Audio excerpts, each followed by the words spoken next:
చెప్పండి. నమస్తే అమ్మా. నమస్తే. ఇప్పుడు రావణ్ ని అరెస్ట్ చేశారు కదా, దాన్ని ఏ విధంగా చూసుకోవాలంటారు? అసలు రాజకీయ కక్ష అంటున్నారు. రాజకీయ కక్ష అని ఎందుకు అనుకోవాలా? నువ్వు తప్పు చేయకుండా ఇంట్లోకే పట్టకపోతే, నువ్వు నిజాయితీగా ఉంటాంటే ఇంట్లోకే పట్టకపోతే దేశం కాదు, అందరు ప్రతి ఒక్కళ్ళు అడుగుతారు. అయ్యో ఆయన ఇంత చక్కగా ఇంట్లో బయట ఎక్కడైనా మంచి వ్యక్తిని ఎందుకు పట్టకపోయినరు అని అడుగుతారు కదా. మరి ఆయన మంచి వ్యక్తి అయితే అడగరా? ఈ దేశాన్నే, ఈ రాజ్యాన్నే, దేశాన్నే నాశనం చేస్తున్నావు. దాని గురించి ఎవరైనా మాట్లాడతారా? ఎందుకంటే మన సనాతన ధర్మాన్ని నాశనం చేస్తున్నాం. అక్కడ హిందువుల్ని దెబ్బతీస్తున్నాం అక్కడ, అవునా కాదా? మరి అది ఎంత పెద్ద తప్పు. ఒక రాముడు సీతని, ద్రౌపదిని హిందూ దేవతల మీదనే అలా మర్చేస్తున్నావు. అది ఎక్కడిది? నీకు ఎవడిచ్చిండు హక్కు? హిందూ దేవతలని నిందించే హక్కు నీకు ఎవడిచ్చిండు అనకూడదు కదా. మరి అది కూడా ద్రోహమే, అది కూడా తప్పే. అందుకే పోలీసు వాళ్ళు పట్టకపోతుండ్రు. ఎవరన్నా ఏ వ్యక్తి అన్నా పోలీసు వాళ్ళు పట్టకపోయినా ఆయన శిక్ష చేయకుంటే ఆ దేవుడు అన్నాడు ఆయన కంపల్సరీ అతడు చీతమత ప్రకాశరాజు కంపల్సరీ. నేను చెప్తాను, ప్రకాశరాజునే పట్టకపోవాలి ఫస్ట్. ఎందుకంటే అసలు ఈ సనాతన ధర్మం మీద దెబ్బతీసిందే ఆయన, ఇదంతా గోల చేసిందే ఆయన, అవునా కాదా? మళ్ళీ ఆయన ఇప్పుడు ఒక స్టేజ్ మీద నువ్వు ఏ మీటింగ్ పెట్టినా ఆ మీటింగ్ గురించి మాట్లాడుకో, ఏం కాదు. ఎందుకంటే ఆ మీటింగ్ వేరు, మన సనాతన ధర్మం అక్కడ ఎందుకు వచ్చింది నీకు? అక్కడ రాకూడదు కదా. సీతమ్మ గురించి రాకూడదు కదా, ఇప్పుడు పవన్ కళ్యాణ్ గురించి రాకూడదు కదా, చంద్రబాబు నాయుడు గురించి, మా రేవంత్ ఎవరిది రాకూడదు అక్కడ. నీ చర్చిని వాళ్ళది ఏమున్నదో అది మాట్లాడుకుంటే బాగుంటుంది. హిందువుల దేవతలు అన్నారని ప్రతి ఒక్కళ్ళకు చాలా, ఆంధ్ర బిడ్డలకు, తెలంగాణ బిడ్డలకు అది చాలా బాధాకరంగా ఉన్నది. కాబట్టి పట్టకపోయారు పోలీసు వాళ్ళు. ఇప్పుడు అందరిని ఎందుకు పట్టకపోవట్లేదు? వాళ్ళ మీదనే ఎందుకు ఉంది? దేశం మీద ఎంతమంది లేరు? మరి ఆయనని ఎందుకు పట్టకపోయినా? ఆయన రాసలీలలు అన్నీ బయటపడి, ఇగో బురదలా రాయేసి మొక్క మీద తిల్లించుకోదుగా. ఇప్పుడు ఆయన ఏదో పర్సనల్ అయ్యన్నీ బయటకు చూడ్డానికి అసహ్యంగా ఉన్నాం.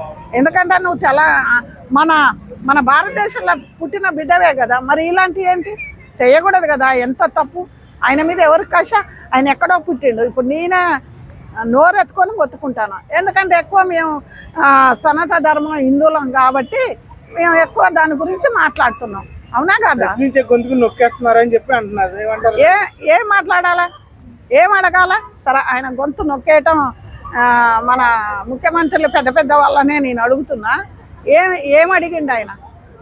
ఇప్పుడు పవన్ కళ్యాణ్ ఏం తప్పు చేస్తే అడిగిండు? పవన్ కళ్యాణ్ వీళ్ళ ఏమైనా దోసుకున్నాడా? దేశాన్ని దోసుకుండా, రాజ్యాన్ని దోసుకుండా, భూములు దోసుకుండా, డబ్బును దోసుకుండా, వాళ్ళ కుటుంబాన్ని ఏమన్నా పేరు పెట్టి తిట్టిండా పవన్ కళ్యాణ్ గారు? తిట్టింది మీరు, అన్నది మీరు.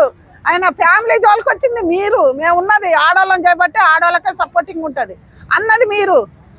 మరి దేని గురించి పట్టకపోయినరు? వాళ్ళు చూసి పట్టకపోయినరు. నీ యూట్యూబ్లో ప్రతి దాంట్లో వస్తూనే ఉన్నాయి, ప్రజలు చూస్తూనే ఉండరుగా. ఒకవేళ ప్రజలు నిన్ను అన్యాయంగా పట్టకపోతే అనరా? రేపు చంద్రబాబు నాయుడు అనరా?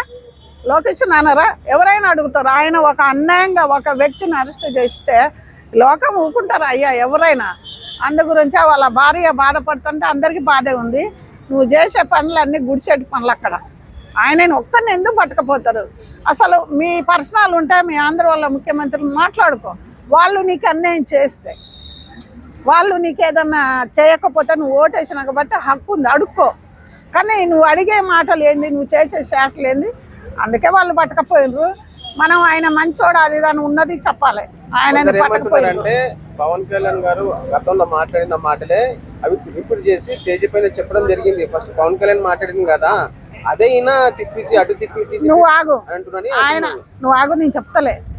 ఆయన తిప్పి ఏం మాట్లాడిండా? ఆయన ఏం మాట్లాడిండు? వాళ్ళ భార్యని కించపరిచిండా? వాళ్ళ కుటుంబాన్ని మాట్లాడిండా? ఒక సభలో నేను చెప్తాను, మీరేం చెప్పక్కర్లేదు. కానీ వైసీపీ మీదనైనా ఏదైనా వాళ్ళు ఒకళ్ళు ఎంచుకుంటారు. ఇప్పుడు పార్టీ ఎట్టయితుంది, ఒకళ్ళు ఎంచుకుంటేనే కదా దా పార్టీకి ఈయనకేం సంబంధం. నువ్వు వేసేవాళ్ళు ఒక చర్చ పెడితే దానికోసం పోయి నిలబడి అందరినీ కించపరిచి దేశాన్ని సీతమ్మని ఆతమ్మ అన్నాడు. మీకు తెలుసా? అరే నువ్వు భూమి మీద బతకవురా, ఆమెను తిట్టినోళ్ళు ఒక 3-4 పోయినరు అక్కడికి. వీళ్ళు ప్రకాశరాజుకి వీడికి సావు తప్పది. ఆతమ్మన ఒక సీతమ్మ తల్లిని. ప్రజల్లారా, హిందువులారా, సనాతన ధర్మం పాటించే వాళ్ళు ప్రతి ఒక్కళ్ళు ఇది వినుండ్రి. ద్రౌపది కూడా అలా ఎందుకు అని అన్నాడు. ఈమె అలా ఎందుకు అరుణ పోయింది, రాముడు చేతకానోడు అన్నాడు, ఎన్నో అన్నాడు. ఇంకా నేను ఇటు చెప్పకుండా పోతే అందు గురించే హిందువుల బిడ్డలారా అలాంటి వాక్యాలు ఇంకొకరు రాకుండా నాలుక కట్ చేయండి. మెయిన్ ప్రకాష్ రాజుకి ఎప్పుడో కట్ చేయాలా, ప్రకాష్ రాజుని పట్టి జైలు వేయాలని నేను కోరుకుంటున్నాను. అమ్మటి రాంబాబు ప్రెస్ మీట్ పెట్టి ఈ రోజు అలాంటి యూట్యూబర్స్ కూడా మేము సపోర్ట్ గా నిలబడతామని నేను చెప్పి అంటున్నారు. నిలబడవాను అలాంటి ఏం కాదు. ఆ రాంబాబు ఆయనకైతే ఆ ఊరు అక్కడ వాళ్ళు మాట్లాడాలి, మనం మాట్లాడకూడదు. కానీ ట్వీట్ చేశారు ఆయన గురించి. ఇలాంటి వాళ్ళ కోసం ఎలా చేయడం ఇలాంటి వాళ్ళు చేయబట్టే కదా అక్కడ. అసలు ఇంకోటి చెప్పన, బూతులు ఎక్కడి నుంచి వచ్చినాయి? మా దేశం నుంచి వచ్చినాయి, మా తెలంగాణ నుంచి వచ్చినాయి. బూతులు ఏడ నుంచి వచ్చినాయి? అసలు వాళ్ళు చేయబట్టి ఇక్కడ నేర్చుకుంటాను. తెలంగాణ వాళ్ళు ఏ కామెంట్లు ఏది పెట్టినా డోంట్ కేర్, నేను భయపడను. మా వాళ్ళు ఎవ్వరు అనుకోలేదు. అసలు అక్కడ వాళ్ళే అన్ని ఏదో బూతు పంచంగాలు అక్కడి నుంచి పాకినాయి. ఆంధ్రాలు అంటే తెలంగాణ దాకా పాకినాయి.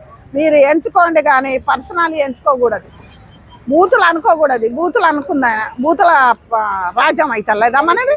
అందు గురించి అలాంటి కదా. మీకు ఏదన్నా ఉంటే విమర్శలు మాట్లాడుకోండి, ఏదైనా పర్సనల్ ఉంటే మాట్లాడుకోండి. అది కానీ రాజకీయం నీది, నీ పిల్లం ఇట్టా, నా పిల్లం ఇట్టా, అనుకోకూడదు కదా. ఆడోళ్ళు ఏం చేసి